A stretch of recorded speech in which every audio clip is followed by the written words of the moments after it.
వి gold trusted gold buyers మీరు తాకట్టు పెట్టిన బంగారాన్ని విడిపించి ఈ రోజు ఉన్న మార్కెట్ ధరకు కొనబడును. హాయ్ హలో నమస్తే, welcome back to iDream media. ఈ రోజు మనతో ఉన్నారు స్టాక్ మార్కెట్ అనలిస్ట్ అయిన సుందరరామ్ రెడ్డి గారు. ముఖ్యంగా ఇండియాలో ఒక ఎస్యూవీ అంటే ఒక కార్ కొన్నప్పుడు మీరు పే చేసే ట్యాక్స్ ఎంత ఉంటుంది అనేది క్లుప్తంగా ఈరోజు ఎపిసోడ్లో తెలుసుకుందాం. Hi sir. ఇండియాలో కార్ ఉండాలనే ఈ కాన్సెప్ట్ కానీ ట్రెండ్ కానీ ఇప్పుడు బాగా మంచి ఫ్లోలో ఉందన్నమాట.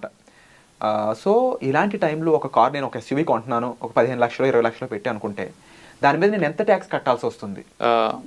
కారు ఇవాళ రేపట్లో అది లగ్జరీ కాదండి, నెసరీ అయిపోయింది. ఎందుకంటే సేఫ్టీగా ఆఫీస్ నుంచి ఇంటికి నుంచి ఆఫీస్కి పోవాలంటే ఒకప్పుడైతే 2 వీలర్స్ అయితే సరిపోయేది. బట్ ఇప్పుడు చాలా ర్యాష్ డ్రైవింగ్ అంతా చూస్తూనే ఉన్నాం బయట రోడ్ యాక్సిడెంట్ ఎలా అవుతున్నాయో. అందుకని కారు కొనటం ఈ టైంలో లగ్జరీయా 2024లో కూడా అంటే it not be luxury, it is necessary. Safety కోసం ఒక ఫ్యామిలీ స్మూత్గా వెళ్ళాలన్నా ఏదైనా బయట టూర్లకు వెళ్ళాలన్నా ఇట్స్ నెసరీ అనమాట ఇప్పుడు. అందుకని ఏసీలు, ఫ్రిడ్జ్లు, ఫ్యాన్లు, ఈ కార్లు, స్కూటీలు ఇవన్నీ నిజంగా లగ్జరీ వస్తువులు అంటే ఇప్పుడు లగ్జరీ కాదండి, అది బేసిక్ నీడ్స్ ఇప్పుడు మార్కెట్లో. అంటే మీరు ఏది కొన్నా సరే ట్యాక్సెస్ మ్యాండేటరీ, వాటిని గుర్తుపెట్టుకోండి.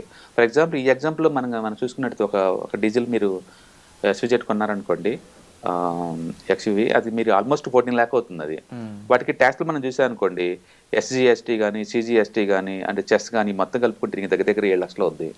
14 లక్షల కారు, అందులో సగం మళ్ళీ ఎక్స్ట్రా ట్యాక్స్ కట్టాలి నేను. ఇండియాలో మీరు ఏది కొన్నా 50% ట్యాక్స్ లాగా అవుతుంది.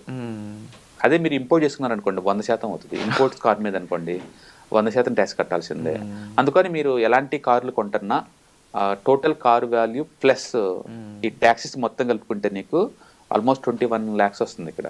అందుకని మీరు ఏదైనా కొనే ముందు పెద్ద ఐటమ్స్ కొనేటప్పుడు ట్యాక్స్ ఇంప్లికేషన్ ఎంత ఉంటుందో చూసుకొని తీసుకోవటం బెటర్ అనమాట. కార్ అఫోర్డబిలిటీ ఉన్నా కూడా ఎక్స్ట్రా సగం ప్రైస్ మళ్ళీ నేను కార్ మీద మళ్ళీ పెట్టాల్సి వస్తుంది అన్నప్పుడు ఇది ఎంతవరకు ఫైనాన్షియల్గా కానీ ఎమోషనల్గా కానీ ఎంతవరకు వర్క్ అవుతుంది అంటారు?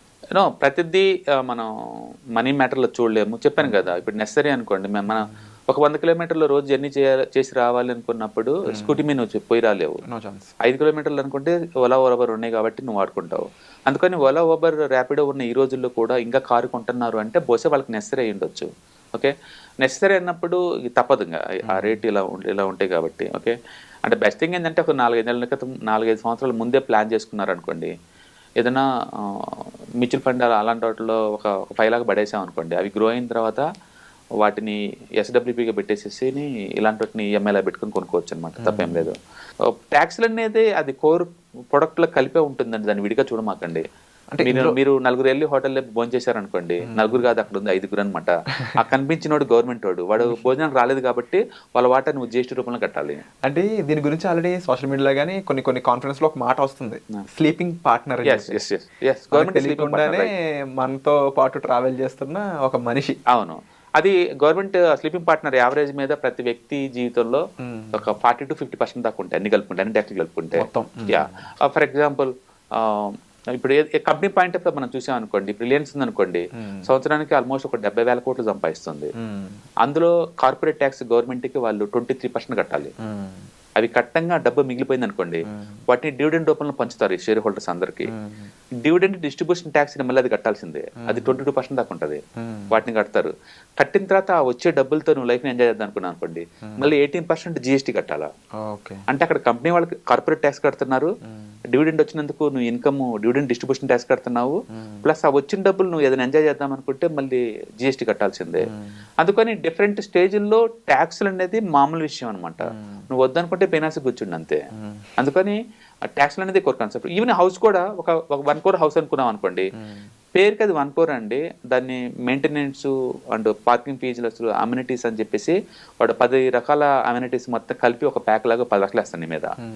ప్లస్ గవర్నమెంట్కి రిజిస్ట్రేషన్కి వెళ్తాం కాబట్టి అక్కడ ఒక 10 లక్షలు ఉంటుంది, 20 లక్షలు.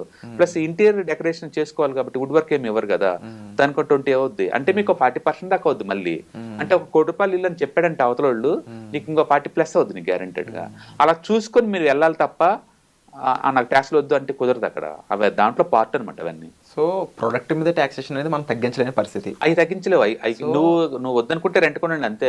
ఈ ఓలా ఓబర్ తీసుకోండి, కార్ వద్దా ఓలా ఓబర్ లో తీసుకొని జర్నీ చేసుకోండి, ఇల్లు వద్దా రెంట్ తీసుకొని స్టే చేయండి, ఇంకా ఆప్షన్ లేదు ఇందులో. వాటికైతే ఈ ట్యాక్స్ కట్టే పని లేదు. అఫోర్డబిలిటీ పెంచుకోవడం ఎలా అంటే అంతే.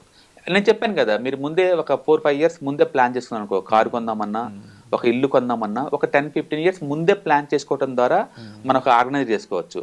నువ్వు అలా ఆర్గనైజ్ చేసుకున్నా సరే ఇన్కమ్ పెంచుకోవచ్చేమో కానీ ఈ ట్యాక్స్ తప్పించుకోలేవు కదా. ట్యాక్స్ అనేది కట్టాల్సింది. అందుకని ప్లాన్డ్గా ఉండాలి ప్రతి. అందుకనే లైఫ్లో ప్రతి స్టేజ్లో ప్రతి ఈవెంట్కి నువ్వు ముందే ప్లాన్ చేసుకోవాలా. 25 to 30 ఏజ్లో మ్యారేజ్ చేసుకుంటాం, సడన్గా వచ్చింది ఏం కాదు మ్యారేజ్. మ్యారేజ్ అయిన తర్వాత గోల్డ్ ఒక 5 lakh, మ్యారేజ్కి ఎక్స్పెండిచర్ 10 lakh, 15 lakh దాకా ఈజీగా అయిపోద్ది ఇవాళ రిపోర్ట్లో. నేను ప్లాన్ చేసుకోలేదంటే వర్కౌట్ అవ్వదు కదా, ప్లాన్ చేసుకోవాలి. తర్వాత ఒక 4-5 years కిడ్స్ వస్తారు, కిడ్స్కి ప్లాన్ చేసుకోవాలి. వాళ్ళ ఎడ్యుకేషన్కి, హైయర్ ఎడ్యుకేషన్కి ప్లాన్ చేసుకోవాలి. ఒక ఇల్లు కొనడానికి ప్లాన్ చేసుకోవాలి. ఒక రిటైర్మెంట్కి ప్లాన్ చేసుకోవాలి. ప్రతిదీ ఫైనాన్షియల్ ప్లానింగ్ అయ్యి. అంటే మీరు ఏది కొన్నా సరే ఇట్స్ ప్లానింగ్ అనమాట. ఎవ్రీ మంత్ కూడా మీ డబ్బుల్ని బడ్జెట్లో లెక్కేసుకోవాలి ముందే, స్పెండ్ చేయక ముందే. అందుకని ఒక డిసిప్లైన్ మేనర్లో ఒక బడ్జెటింగ్తో ప్లాన్ చేసుకొని ఇలాంటి వాటి కొనుక్కోవడం ద్వారా ఏంటంటే మనకు అఫోర్డబిలిటీ ఉందా లేదా, తర్వాత ట్రాప్ అవ్వకుండా ఉంటామా లేదా అని మనం చూసుకుంటాం. నీకున్న ఛాయిస్ 2, ఈఎంఐల ద్వారా ట్రాప్లోకి వెళ్ళిపోతారా, ఈఎంఐలతో గొడవ లేకుండా ఉన్న దాంట్లో ప్లాన్ చేసుకుంటే లైఫ్ ముందుకు వెళ్తారు. 2 ఛాయిస్. ఇటు వెళ్తే ఈఎంఐ కట్టుకుంటే ట్రాప్లోకి వెళ్ళిపోతారు, మోర్ వాళ్ళు కట్టుకుంటూ పోవాలి. ఇటు వెళ్తేనేమో ముందే ప్లాన్ చేసుకున్నారు కాబట్టి ప్రతిదీ ఆర్గనైజ్డ్గా ఉంటుంది కాబట్టి బాగుంటుంది అనమాట.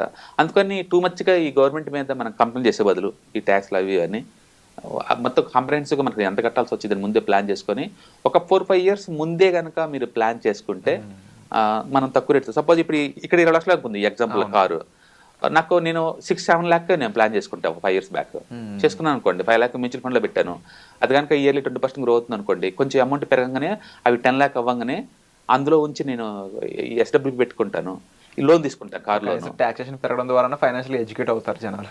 ఫైనాన్షియల్ ఎడ్యుకేషన్ అనేది కోర్ పార్ట్ అండి. మీరు ఏ డిసిప్లిన్లో మీరు వెళ్ళండి, మీ డొమైన్ ఇంజనీరింగ్ కావచ్చు, లా కావచ్చు, మెడిసిన్ కావచ్చు, అగ్రికల్చర్ కావచ్చు, మీ డొమైన్ ఏదైనా కావచ్చు, ఎక్కడైనా వర్క్ చేసి ఉండొచ్చు. ఎండ్ ఆఫ్ ది డే మీరు ఎందుకు ఈ వర్క్ చేస్తున్నారు అంటే మనీ కోసం చేస్తున్నారు. ఆ మనీని మీరు ఆర్గనైజ్డ్గా, ప్లాన్డ్గా బడ్జెటింగ్ చేసుకొని ఖర్చు పెట్టకపోతే కష్టం, మీకు ట్రాప్ అయిపోతారు ఈజీగా. అందుకని హౌ టు నీడ్ ప్లానింగ్ అనమాట. ప్రాపర్ ప్లానింగ్ కావాలి, బడ్జెటింగ్ కావాలి, ఈ మనీ ఎక్కడెక్కడ పెడితే ఎలా జనరేట్ చేసేలో కావాలి, అంటే ప్యాసివ్ ఇన్కమ్ మన వర్క్ చేయని ఎలా జనరేట్ అవుద్ది ఐడియా ఉండాలి.